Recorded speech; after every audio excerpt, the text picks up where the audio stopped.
नमस्कार, आप देख रहे हैं एमपी न्यूज टीवी। मैं हूं निधि आपके साथ और स्वागत आपका एमपी न्यूज के खास कार्यक्रम न्यूज रूम में, जहां हम चर्चा करने वाले हैं सबसे पहले पॉलिटिकल अपडेट्स की, क्योंकि मध्य प्रदेश में चारों तरफ उपचुनाव का शोर ही सुनाई दे रहा है। जहां देखो राजनीतिक गतिविधियां चल रही है और बड़ी बड़ी जो पार्टियां हैं वो अपनी अपनी रणनीति बनाने में जुटी हुई है। तो क्या मास्टर प्लान बनाए जा रहे हैं वो आपको बताते हैं। कांग्रेस जो नया प्लान लेकर आई है उसके तहत अब स्टार प्रचारक कांग्रेस की बनने वाली है प्रियंका गांधी। वे पहुंचेंगी मध्य प्रदेश और यहां कांग्रेस के पक्ष में वोट मांगती नजर आएंगी। आपको बताते हैं क्या है डिटेल्स। प्रियंका गांधी के मध्य प्रदेश के दौरे को लेकर रूपरेखा लगभग तैयार हो चुकी है और उनके आने की तैयारियां भी जोर शोर से चल रही है। नवरात्रि में प्रियंका मध्य प्रदेश आएंगी और कई विधानसभा सीटों के लिए प्रचार प्रसार करती नजर आने वाली है। खबरों के मुताबिक प्रियंका गांधी के दौरे की शुरुआत दतिया से होगी।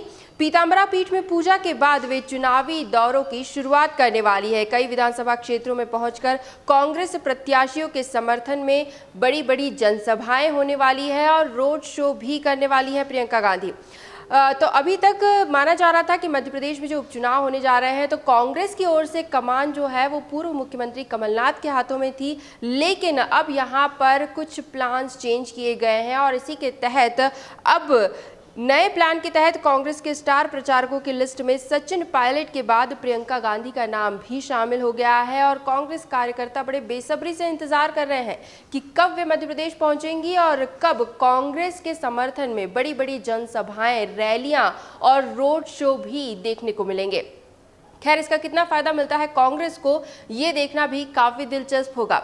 बढ़ेंगे अगली अपडेट की तरफ। मध्य प्रदेश में उपचुनाव से पहले किसान कर्ज माफी के मुद्दे में भी एक नया ट्विस्ट आ गया है। कुछ नई बातें सामने आई है, वो हम आपको बताते हैं। विधानसभा में कांग्रेस द्वारा किसानों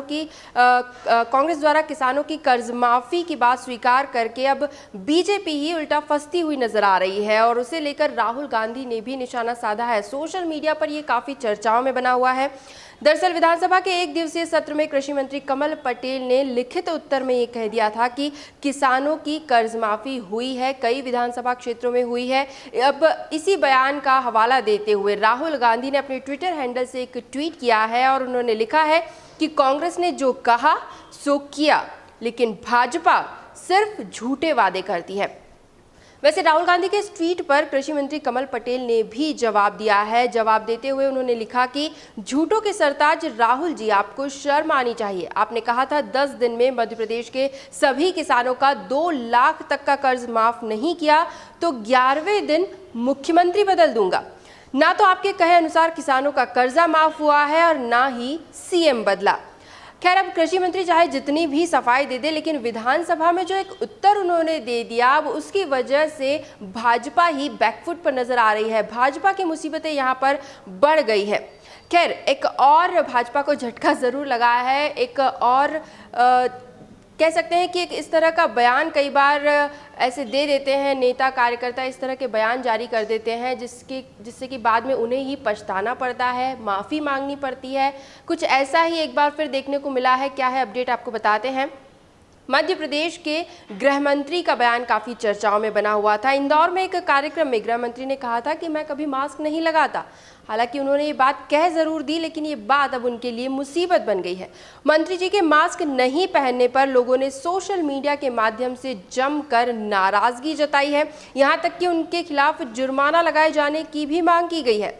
हंगामा बढ़ते देख गृह मंत्री ने अपनी सफाई पेश की है। उनका कहना है कि मुझे सांस लेने में तकलीफ होती है, इसलिए मैं मास्क नहीं पहनता हूं। और गुरुवार सुबह तो उनके सुर और भी बदले नजर आए और सोशल मीडिया के माध्यम से उन्होंने एक बयान जारी किया है। उन्होंने कहा कि मेरे बयान से कानून की अवहेलना महसूस हुई है, ये प्रधानमंत्री की भावना के अनुरूप नहीं था।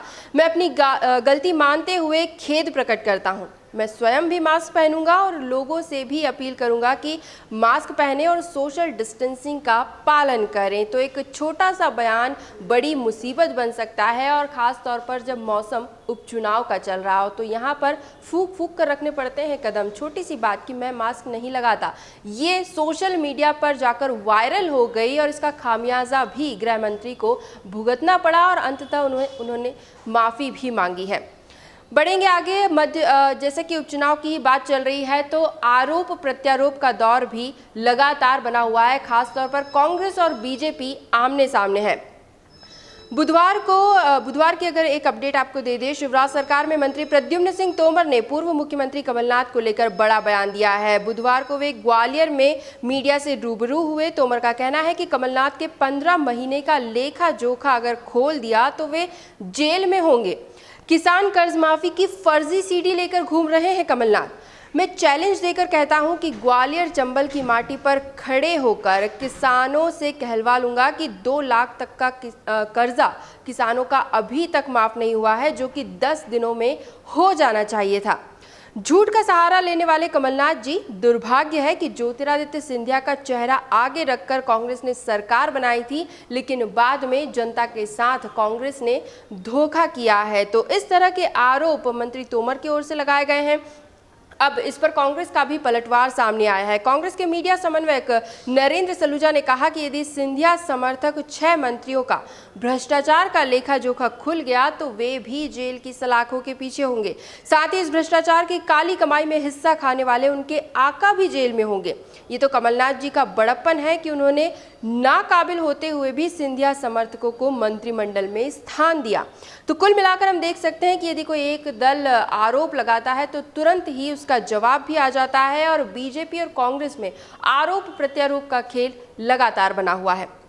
एक और अपडेट आपको दे दें, मध्य प्रदेश में कृषि उपज मंत्री अधिनियम 1972 में संशोधन करके मॉडल एक्ट को लागू किया गया है, लेकिन अब इसका पुरजोर विरोध किया जा रहा है।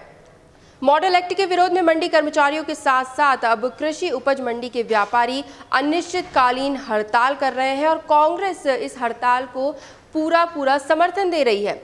कांग्रेस नेता पीसी शर्मा ने मीडिया से मुखातिब होते हुए कहा कि मंडी एक्ट तो आ गया है, इसके तहत मंडी में किसानों का अनाज बिकना बंद हो जाएगा और किसान गुलामी में आ जाएंगे। सरकार को इनकी मांगें सुननी चाहिए, उन्हें पूरा करना चाहिए।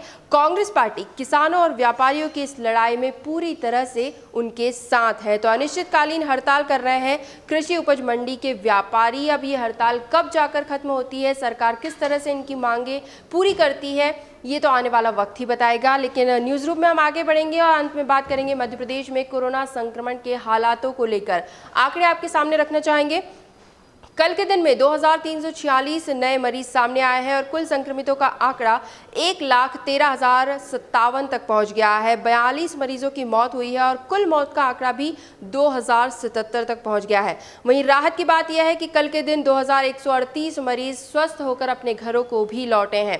बात करेंगे कुछ हॉटस्पॉट्स की, तो इंदौर में 414 नए संक्रमित, कुल 21,248 मरीज हो चुके हैं। 8 की मौत हुई है कल के दिन में, कुल मौतें 524, और कल के दिन में ही 220 मरीजों का स्वास्थ्य ठीक भी हुआ है। राजधानी भोपाल में 313 नए संक्रमित, कुल 16,904 अब तक हो चुके हैं। ग्वालियर में नए 139 केसेस देखने को मिले हैं, कुल 10,583 मरीज हो चुके हैं। ग्वालियर में 3 मरीजों की कल के दिन में मौत हुई है और कुल मौतें ग्वालियर में 158 हो चुकी है। जबलपुर में 196 नए मरीज, कल 2 की मौत, कुल मौतें 134। वहीं पिछले 24 घंटों की कुछ खास जिलों की अपडेट्स आपको बता दें। खरगोन 56, उज्जैन 47, मुरैना 15, सागर 35, नरसिंहपुर में 64 नए मरीज, धार में 60 नए मरीज, नीमच से 33, रतलाम 24, बड़वानी 35 और बैतूल से भी 31 नए मरीजों में कोरोना की पुष्टि हुई है। तो ये थे कोरोना संक्रमण के आंकड़े जो फिलहाल बता रहे हैं कि मध्य प्रदेश में अभी भी हालात चिंताजनक बने हुए हैं। एमपी न्यूज़ की न्यूज़ रूम से फिलहाल यही अपडेट्स। लगातार और भी खबरें और भी जानकारियां हम आप तक जरूर पहुंचाते रहेंगे। बस आप बने रहिए हमारे साथ, देखते रहिए एमपी न्यूज़। धन्यवाद। एमपी की नब्ज, एमपी का हाल, मध्य प्रदेश की हर खबर एमपी न्यूज़ टीवी के साथ। लगातार खबरों के लिए सब्सक्राइब करें हमारा YouTube channel MP news TV. Latest updates के लिए बेल आइकन दबाना जरा भी न भूलें।